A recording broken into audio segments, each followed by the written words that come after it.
Hi there, welcome to the More Civil Podcast. This is a podcast for Blacks, Asians, and those who love them. I am Mo, and I am your host, ready to spark your curiosity as I take you on this adventurous ride of exploring cultures through the stories of my guests from all over the world. On this show, we get really personal, discussing salient issues that are relevant to our contemporary age and also building community around them. As our guests exercise courage and vulnerability in sharing their life's experiences, we hope that in turn you are inspired by them and that you get the courage needed to set your own stories free. Enjoy the ride, and thank you so much for listening. All right, well, welcome to the show. This is Mo and Ayomide. And we're still extending our conversations on fathers, especially fatherhood. And we had rolled out a promotion on our Instagram page at the More Civil Podcast, where we wanted people to just, tell us about their father, especially one big sacrifice they made. And our guest today wrote something that was so heartwarming, and we just knew that we had to get her on the show. I mean, I've known her for a little bit of time, and I know she's very passionate about podcasting in Africa, and she, her voice is very soothing. So I've been wanting to bring her on the show, so it's really just as well. So everyone, please join us in welcoming Rafiat Akinwande and her beloved father, Mr. Akinwande, to the podcast.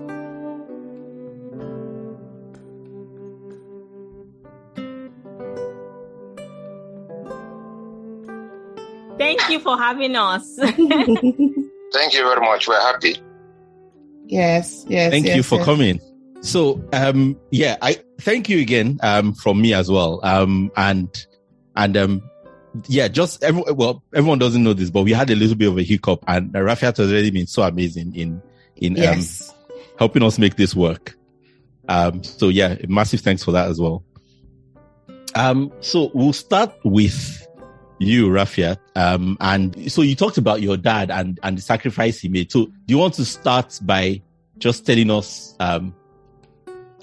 who he is to you and just how you would describe him to someone who doesn't know him, which is, I suppose, at this point, everyone who's listening. Okay. I normally would describe my dad as my hero. And I know that's very cliche, but honestly, I see my dad as the hero. I see my dad as a superstar. And that's because, and I see my dad as my biggest cheerleader. Honestly, till today, my dad still leaves comments on my Instagram post, on my Facebook post. He listens to all the podcasts I produce. So my dad has always been my biggest cheerleader from as far back as I can remember. And when it comes to like sacrificing and being there for your kids, I think that, for me, I've seen my dad do that over and over again. My dad was a banker. He did that for about 23 years. And despite the fact that this is a very exhausting kind of work to do, you don't always have the time. I used to remember that my dad would come back late, but he would still come into our rooms and he would still, leave his jacket for us. He would touch your face. He would give you a peck.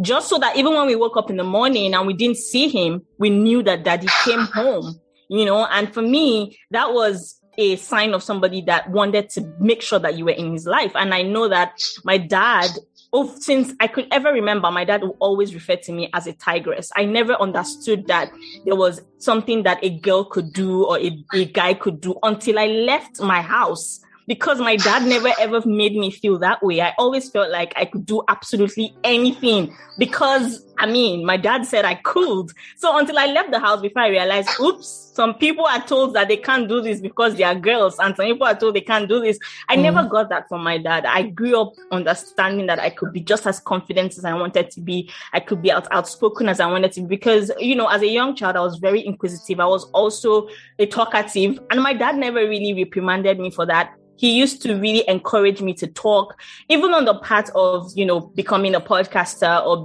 having like a career in terms of media. It's something that my dad nurtured all by himself. My dad used to make me watch, the news as far back as I was 5. He would make me watch the news with him. He would make me read newspapers with him. He would buy books for me and he would tell me, you know what, when I come back, I need you to tell me what you learned from this particular book and what you learned from that particular book. So right from as far back as I could remember, my dad has always been the superstar, the hero. And also my dad is very handsome. So it also helps to see him as a superstar in that light, you know. I grew up knowing that everybody around me always said, "Your dad is so handsome." Your dad is so like, I always saw him as that superstar, that hero, and that person that was always going to cheer me on regardless of what I was doing with my life, provided that it was positive and very, very legal. Oh, wow. I mean, yeah. I feel like even with all of that, we can even wrap up the session because, I mean, how do you top that? I'm flattered, really. Yes, I mean, I would kill to have a child speak of me like that. Yes, that was what I was about to say. And okay, guys, for those who don't know it yet, the entry, this is what Rafiat put on our Instagram page, and I'm going to read it out. She said, "One of the most significant sacrifices I remember that my dad did was when I got my admission into the Unity School, and he had to sell all of his shares to make sure it was possible. He had just lost his job, and even though I had 3 different scholarships in other secondary schools and I didn't want them, I wanted the Unity School, which at the time cost 3,000 naira. In context, maybe about $33 in terms of fees for a new student. Seeing and knowing that my dad took that step and made that sacrifice made me resolve never to fail in school and to make sure he never finds a reason to regret that decision. Thank you for your sacrifice, Daddy. I remember it always, and I'm forever grateful." For those that don't know, Nigerian fathers on their shares are like 5 and 6. I mean, these are like things you bank into the future. And for that to have been sold for education, I mean, that's a very huge sacrifice. That's literally investing in your kids. Literally, like, yes. you can't get more literal than that. It's like saying, I'm going to take all my investment and I'm going to put it in this daughter of mine. I mean, like, yeah, that's massive. And who does that remind you of? Was it not something Girardi's dad, You remember the story of Girardi's dad. So, Daddy, I'm curious to ask you this question. There's one of the questions that Emilia and I explore on the show is about modeling, in the sense that we have usually 2 kinds of parents: those who had good examples and they carry that through when they have their kids, or those that didn't have good examples growing up. So they kind of go the opposite, like, I'm going to make sure that I give my kids what I didn't have. How was your relationship with your father, and how much would you say that, influenced your parenting style, sir?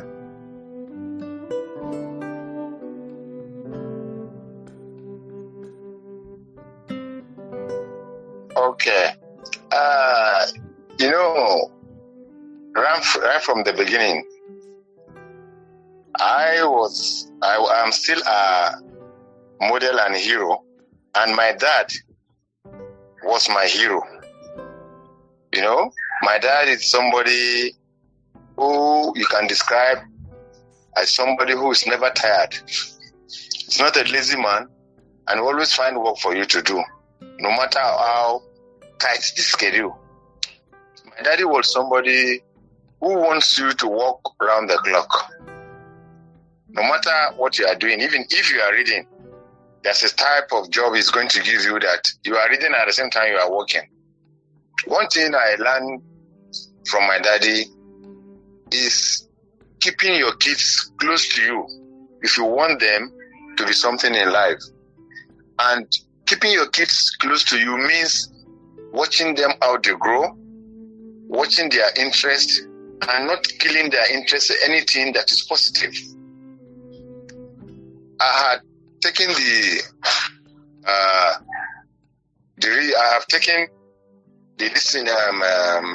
I've made up my mind about my kids, that whatever they want to do positively, especially the girls, because, in this country, I always hear that ladies cannot do anything, girls cannot do anything.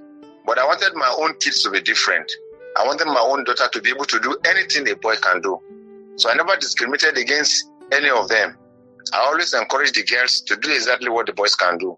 And sometimes the girls even beat the boys in whatever I said for them to do. Rafiat had been one of just a chip of the whole block. She has a trait of my grandfather, my father, and me. And one thing I like about her is that whenever she sets her mind on doing something positive, she always makes sure she succeeds. And I'm very, very grateful to God that God has always given me the mind to watch her grow. I've told her times and times again, never to be afraid of anything. Face whatever you want to do in life, set your mind on it, and make sure you succeed. With prayers and God, nothing is impossible. For a lady, I call her my tigress, because sometimes when I set assignments for her, I make sure she do that assignment, and she goes out of her own way to make sure that she doesn't feel me. In fact, she's somebody that I love very much, and that's why I gave her the acronym, the Tigress. She's not the only one among my children that works like that, but she's unique in her own way, and she's completely different. One thing I know is that I've been supportive of whatever she's doing positively, and I saw some traits in her very, very early, at an early stage. I saw some traits of being somebody who will do whatever she sets her minds on, and I've always supported her. Wow. Thank you so much. That's I'm saying thank you as if I think it's me that it happened to, but it's really amazing. And I love what you said, because you're so right. You know, there's so much that has been, and we've talked about in previous episodes about how there's sometimes been the tradition where people tend to expect less of girls, or treat them a bit less a bit differently or less than they would their sons. And it's really amazing to hear you say that about how you wanted the most for her as for anybody else. And so from that, I want to ask you, Rafiat, this one's for you now. You've talked about the biggest sacrifice that your dad made. The question I would like to ask now is, what would you say is the biggest lesson? The thing that you know, that thing that when you do it, you think to yourself, this is my dad working. This is the effect of my dad on me. So what would that be for you? Wow. I mean, it's going to be interesting. I think that when I think about it, I think it's three things. And I'm sorry that I'm saying three things, but honestly, it is three things. Like, when I spoke about the biggest sacrifice, on the one that Mo read about on Instagram, I think that particular incident changed me in a lot of ways. It happened when we were 9. Yeah, I was 9 when that happened. And that particular incident changed me in a very big way, because it was a massive stuff that happened to my whole house and at the time. So I think that the biggest lesson that I have taken away from my dad is three things. Number one, you should be confident enough in yourself to be able to get back even when the world, puts you down. You're going to get put down, but you should be confident enough to be able to push yourself to get to that place that you know that you can be, regardless of how many times that the world pushes you down. Secondly is loyalty. I mean, I tell people when that situation happened with my dad losing his job, my dad is a very generous person. And it's not because I'm on this call. My dad is a very generous person, and he was very giving. But when that situation happened, a lot of people that he would give to obviously just disappeared from our lives. Only the people who were like his really, really core loyal friends stood around. And for me, that was a big lesson in, if you're going to have people around you, please make sure that it is a loyal circle. Keep a loyal circle. And I always strived that I wanted to keep a loyal circle, because I didn't want to find myself at the bottom of the bottom and just finding myself I'm the only person there with nobody around me to be able to pull you up apart from your family. So having a loyal circle was very, very important to me. And that was one lesson that I really, really took head on. I really took that one on my head. Till today, if I have a new friend and I sniff that they are not loyal, I'm running away, because I just cannot have to go through that kind of situation again. So I really got that from him. And then finally is to dedicate your mind into making sure that everything you do has a bit of excellence. So even when it's over whatever people get to say, they would always talk about the fact that you did an excellent job. So my dad was a banker. Yes, he lost his job. But every time I would go to a branch of whatever bank and anybody saw my name and they said, oh, I used to so person's daughter, the next thing they would tell me was, wow, your dad was an excellent person. Your dad was somebody that, performed his duties excellently. And so for me, that lesson of you have to be excellent, whatever it is they want to say about you, even if you end up not being in a place, let it be that whatever story that anybody has to say about you, it is positive. It is about how I've never met anybody that says to me, oh, your dad is, so in fact, I've gotten some kind of favors that I don't think I deserve just because I say, oh, I'm Kola Akiwande's daughter, So those were the 3 lessons I learned from him. First, to make sure that you have enough confidence in yourself to build yourself back up regardless of how much you fall. And number 2, loyalty. If you're building a circle around yourself, make sure that it's a loyal circle that you're building. And finally, attach excellence to your name. Regardless of where you're going, whatever work you're doing, attach excellence to your name. Wow. I mean, those are definitely great values to live by. And I can definitely see how your dad has informed that process. And I love how, even calling his name, it feels like a proper noun, like this is a standard of excellence. And thank you so much for recapping those 3 things. I like when points and, anecdotes are like giving like numbers like 3 points, 4 points, 5 points. I think that's Toastmasters in me. So like confidence, loyalty, and excellence. So thank you. Daddy, I have my next question for you will be this. We definitely know the role fathers play in their kids' life, especially the daughters, and especially during the formative years.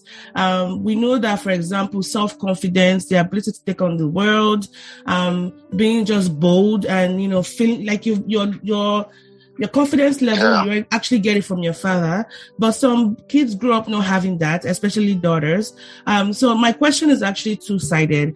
For daughters that don't have the kind of relationship Rafiat had with you, and they're grown up now and they have that daddy-sized hole in their hearts, how can they go about, filling that up? And the reverse question, which I might have to repeat again, how does a father foster a deep relationship with their children after a series of mistakes and lost time?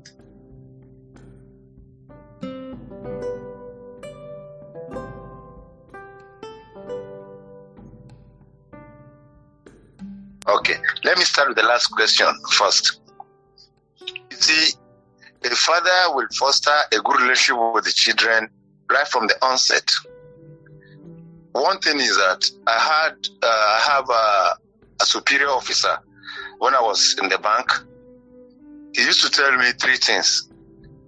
Anytime we come to work, he said, look, Mr. Man, think of yourself, think of your family, then think of your job. That has always been on my mind. Thinking of yourself means you have to be a pillar for your family. And thinking of your family means anytime your family needs you, you should be around. Even if you are not around physically, there should be some sort of attachment that will make that string go on, whether you're around or not. One thing with me is that I love my children, and they know it. Despite the tight schedule of the banking environment, I always make time out to take them out once in a while. And anytime we go out, we are in total freedom. I free myself, their mom frees herself, and they free themselves.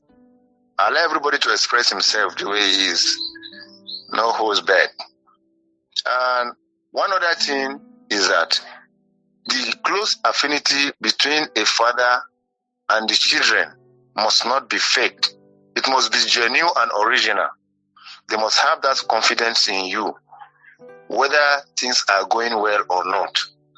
You should be able to stand for them in any circumstances, good or bad, in rain or in sunshine. That is one.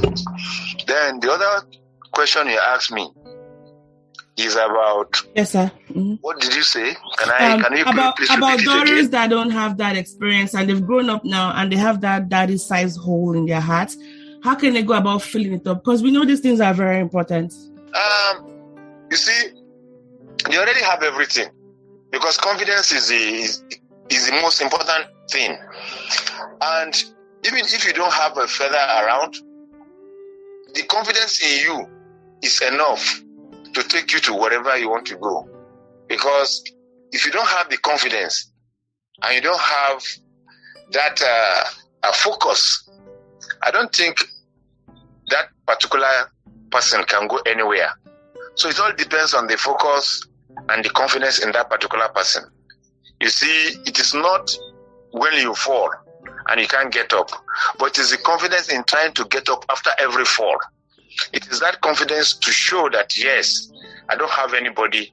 God is with me, the ultimate, but in myself, this is what I can do. You don't have to depend on people so much because people can fail you.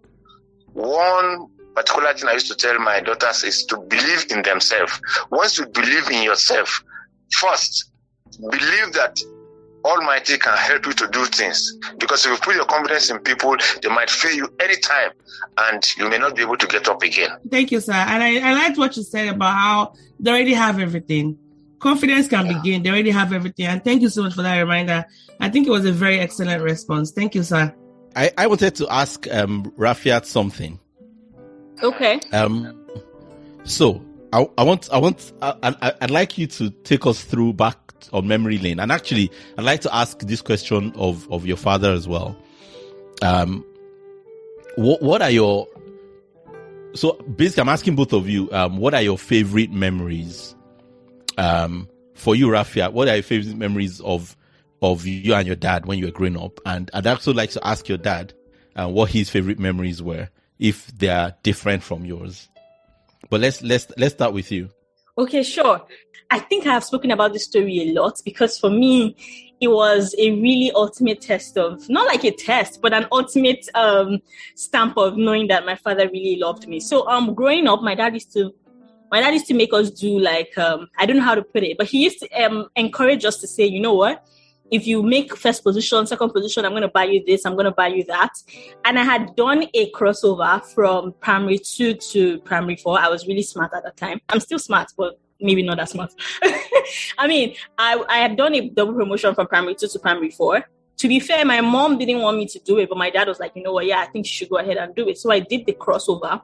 And from my primary 2 class that I was in, I was really scoring like first in everything. I was coming first in all the CAs. I was coming first in all the exams, all the whatever that was happening. So I moved over to primary 4, meaning I skipped the whole class. And when I moved over to primary 4, me and my younger brother were in the same school. I don't remember what class he was, but my dad had said, you know what? And I loved bicycles growing up. I had bicycles. My dad used to buy me bicycles for almost every stage of my life. I really loved bicycles, you know. So when I moved to primary 4, my dad told me, he said, you know what?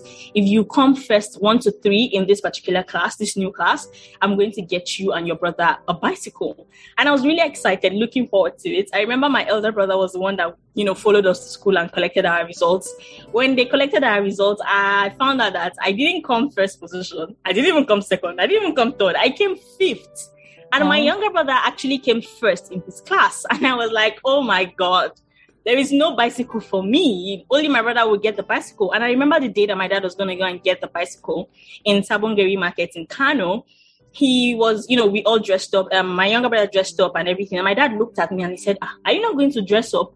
You want to go and pick bicycle for the person that got first position. You don't want to dress up. And I'm like, look at that. How much of torture do I have to go through? I don't come first. Now I have to go ahead and escort my brother to go get the prize that we should have been getting together.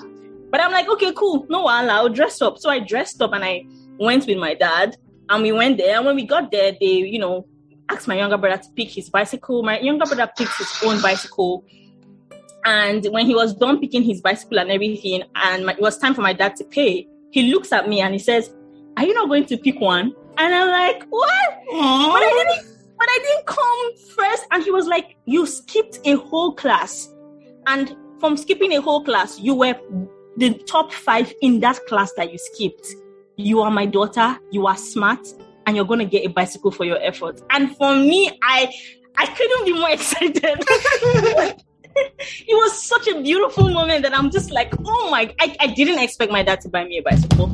It was so beautiful for me. I can never forget that memory. I mean, I have tons and tons of other memories, but that one really, really stands out. Maybe because it's one of the earliest memories of, my dad really just showing how much he loved me. To me, I don't know why, but that memory, even now that I'm talking about it, I feel a little bit teary, but that memory sticks in my head for a very long time, because getting that bicycle, for me, it wasn't just getting a bicycle. It was my daddy telling me, your efforts are seen, your efforts are recognized. And even when you don't hit the mark, you should be rewarded for that. And that is my favorite memory ever. I'm dying to know what his favorite memory is, but that is mine.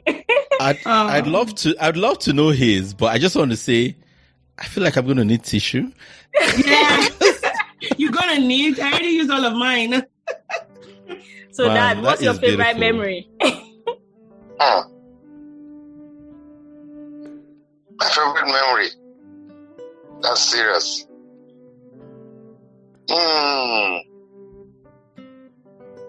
Well, my favorite memory about you was the first day I took you to Federal Government College, Kwali. That particular day, I've already lost my job then, and you never believed that you will get into that school. I made up my mind, despite the 3 scholarships that you rejected, and you told me that you wanted to be in Kwali. And I told your mom, I said, whatever happens, this girl must get to that school. Because even if you take her to England, she will not be happy. So, seeing the glow on your face on your first day in that school was my greatest memory. It's something I will never forget. Mrs. Adama was standing, and I saw the way you embraced her when she was trying to take you to your class for the first day. It was something I will never forget. It was a memory that lingers in my mind forever. Oh, wow. I mean, that was so sweet. And I don't even know what to even say. I feel a little bit tongue-tied, but thank you both for sharing. I'm a little bit speechless myself because... Exactly right. Because I remember that day and I was just so excited. I was so happy. And I remember Mr. Dama ended up being my guardian. I just remember that day. It was really exciting for me because I knew that we were having financial troubles in the house. And just knowing that I still got to make it into... Because I actually fell sick waiting for the admission into that school. So to see that my dad did everything to let me get into that school was really good. And I'm glad that he had a memory of that. Yeah, and I think we've had talked about 3 fathers on the show, including yours in the past, month for, June being Father's Day and all that.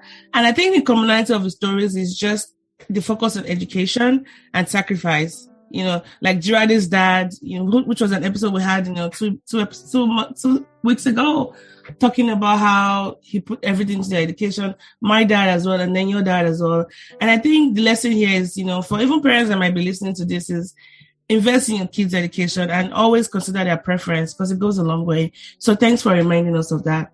I just wanted to make a quick, ask a quick question. How many siblings do you have, Rafiat, and what's your position? I have 5 siblings. Okay. And on that ladder, let me see, I think I'm the 3rd. Okay. Yes. You're the middle child. Yes, I'm in the middle. Do you fall into those stereotype of the middle child syndrome and all that? I'm not going to do that. So, my question for you, Rafiat, to be this. When we talked to Girade during the episode, that we had with her, we talk about how when you're so full at home already, like your father has filled you up, which is very important for a girl child, and you go out into the world, you navigate the world, you tend to, for people you want to do life with, because I know you're married, you tend to want to, make sure that they have some traits that are important to you. Like, for example, Girade mentioned that she wanted someone that was, that was going to be as expressive as her dad. So I'm wondering, like, in choosing your spouse, were there some things you were looking for that that my dad has given me this much, or I cannot compromise? If they were, what were those traits? And I don't know if that question made sense.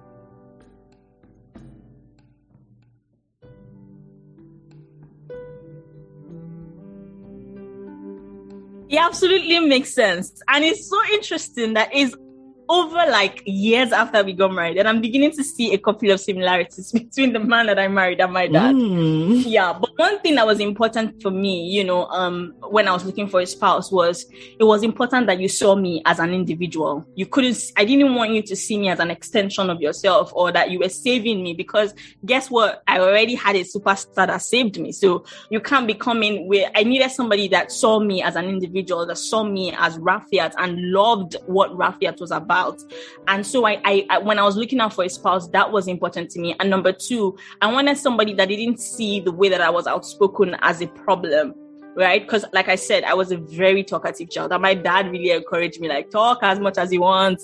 So it was important that you don't see me as, why are you just making a lot of noise? Why are you just talking? So for me, the two things I was looking for was, number one, I needed someone that saw me, like you needed to see me as Rafiat, the person, not just Rafiat, my wife, Rafiat, my girlfriend, Rafiat, just see me as an individual. It was very important to me. And number two, be able to support the dream that I had for myself, because I knew that where I was coming from, they supported every dream in as much as it was legal and it wasn't anything that went outside of the lines of the law or outside of the religion of Islam. They were going to support it. So you needed to be on board 100% with that support. If you're not going to be able to give that support, I wasn't going to jump on board. And I think those were some traits that I was actually looking for. But I've also found out over time that the caring nature of my dad is something that my husband has, but I don't think it's something I was actively looking for. I'm not even going to say I wasn't actively looking for it, but I found out that he also has that caring nature of making sure that he's always there despite not being able to be there all the time, because he also works and travels like my dad. I didn't know that. I shouldn't have gone for that. But I mean, he's also always wanting to know that, you know what, even if I'm not there for you physically, I'm there for you. So it was later on that I discovered that it wasn't something that I was actively going out there to look out for. So yeah, those are some things I would say that, you know, my husband and my dad actually do share in common. Yeah. I think at the end of the day, I know this might be a cliche, we end up marrying, you know, our fathers in a way. And I've seen posts of you and your husband, and I totally love your friendship. I love how very playful he is, and you know, I think you're such a perfect fit for each other. And I'm so glad that what you got from your father has filled you up so much that even though you said you weren't looking for it, perhaps it was something that attracted you to him. What you on a very fundamental level, the connection was there because you already knew what you were looking for, even though you couldn't articulate what exactly that was. Yeah. Yeah. Absolutely. Yeah, exactly. I was thinking exactly that. I wanted to ask your dad a question next. So we've heard a lot of wonderful things about you, but I also know that if there's one thing I'm aware of in my work, I used to volunteer with teenagers, and I used to interact with a lot of parents both in Nigeria and since I moved to the UK. And if there's one thing that I've found to be almost 100% consistent, it's that I've never yet met the parent who hasn't dealt with parental guilt. And it seems to be something that pretty much every parent lives with. There's always that sense of never, always feeling like I've not done enough, or maybe I made some mistakes. And I'd like to ask, if you're happy to share it, what would that be for you? Where do you feel a sense of maybe guilt or regret, or something you feel or you wish you could have done differently or done better, and like if you had a chance to do it again, what would you do differently? And how do you deal with that feeling? How do you manage that feeling or cope with that feeling? One thing I would like to do differently, if I'm opportunity again, structure the life of my children earlier than I did. Education is something I cherish very much. I will have structured the education differently. I will make sure nothing disrupts the education, no matter what happens. In any circumstance, I will make sure I'm very, very close to the children and the family. I will pray to God to give me more money and more money to make things easy. for me, it make life easy for them. Because in this life, we always talk about money. But money is not everything. Sometimes money gets ashamed when it cannot work for you. I would love to structure their life in a way that whether there's money or not, the education will never be disrupted. That is one thing I think I regret not doing earlier. If I'd known things like this will happen, maybe I've done it another way. But God in His mercies have been able to weather us through the storm. And if I have the opportunity again, I don't think that lacuna will exist. Like I said, I will be more careful, and I will take, more time on their education and being closer to them. Despite all that happened, I still feel I've not been closer to the family the way I should be. Maybe things wouldn't have been the way it is if I'd been more closer. And the type of job I'm doing, most times I'm always away, and I always find time to come back, and squeezing love and affection in so little time is not something that is easy for a banker. Yeah. No matter what happens, a banker or any other person who is busy must find enough time for his family and children. That is something I think I will not like to repeat again. Mm. I mean, my dad was a banker, and I can let you know that it was so stressful for him. And growing up, it was very difficult to find time for him to spend with his family. So I should just say that I think you did a very great job, because the way Rafiat still talks about, growing up and her memories, despite how busy you were, I think that was very exemplary. And I guess the moral of the story is that even if when your kids see that you've done a great job as a father or as a mother, as parents, we still carry that guilt, like, oh, I should have done a lot. So, but then, I think you did a very great job, sir, because your daughter is here and she's validated everything that, you've said and even more. So, thank you, sir, for at least sharing. Rafiat, as we round off, I wanted to give you an opportunity to say something to your dad that almost like if you were to leave him a voicemail that he could listen to over and over again. It could be like a love message or a thank you message, but pretend as if he's not here. But of course, he's here. But what are some of the things you say to him? And yeah.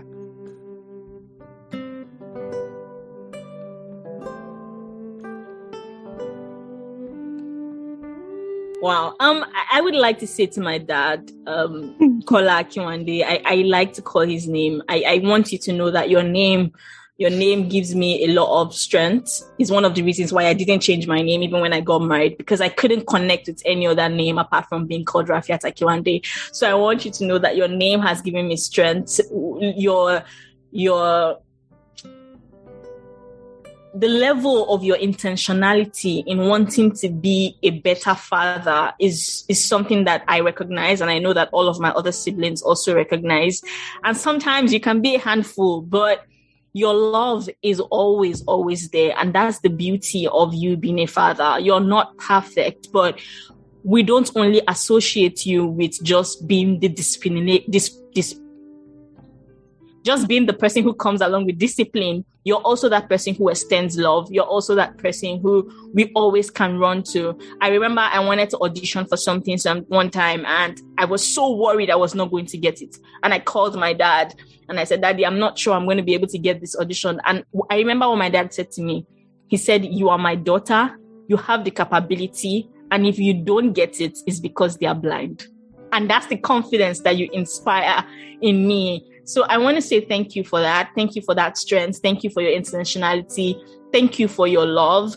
And thank you for being better. And most importantly, thank you for loving mommy. The love that you and mommy share is such an inspiration to me personally. It's made me believe that love is possible, marriage is possible. And every time that I run into any hiccup in this marriage and I feel like running away, I look at the way that you love her and the way that she loves you. And I'm just inspired all over again. because I know that love and marriage can work. So thank you for that. Oh, wow. Woman, I was there crying, oh. I see. I was having crying as well. I mean, Wow, this favorable was from you. Well, thank you very much. You're a nice kid too. see, so Daddy, I mean, you've heard it from your daughter. She's expressed everything, and I think this is so beautiful. This is so beautiful, Rafiat. So, Daddy, for me, this is my own. I'm going to flip that question to you. What are some things you would like to tell your daughter? Like, if you were to leave a voice message to her, like the way she just did for you, what would you like to tell her? Yeah. Well, I want you to know that you will always remain my tigress. I want you to know that you always remain my daughter, no matter the circumstances. I want you to remain yourself. Do good for good's sake, expecting neither praise nor award, because I'm sure you're going to get both in the end. Be confident, remain who you are. Don't allow any situation to weigh you down. No matter what happens, God Almighty is always in control. Like I told you, I will always love you, no matter what happens. In any circumstances, you remain my daughter, and I remain your father. You remain my tigress, always. Oh, that was nice. Thank you, Daddy. All right, you should have warned me ahead to stock my desk with Kleenex. I've run out of Kleenex now. My heart is so full, and it's so amazing to just see. Yeah, this is so beautiful, so beautiful, so beautiful. I'm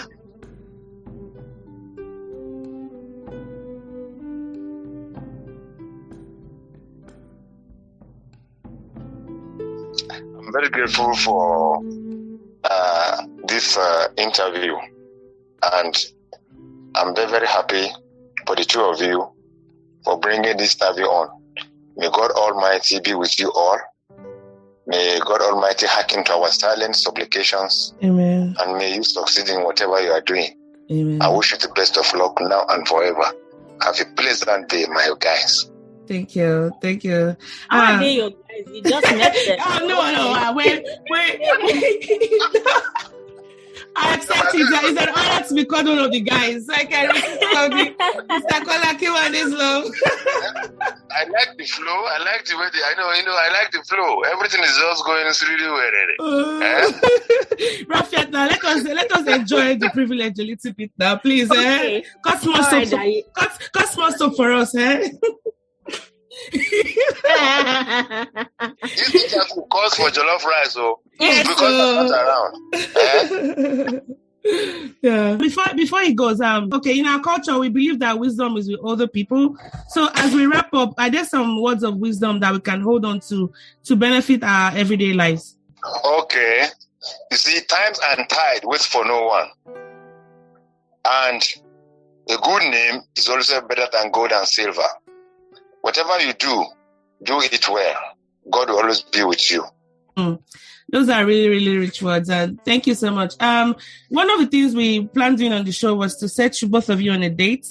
And so we'll be communicating that with Rafiat. I don't know how the logistics will work because you live in Kano and you live in, I think Rafiat, you live in Lagos, right?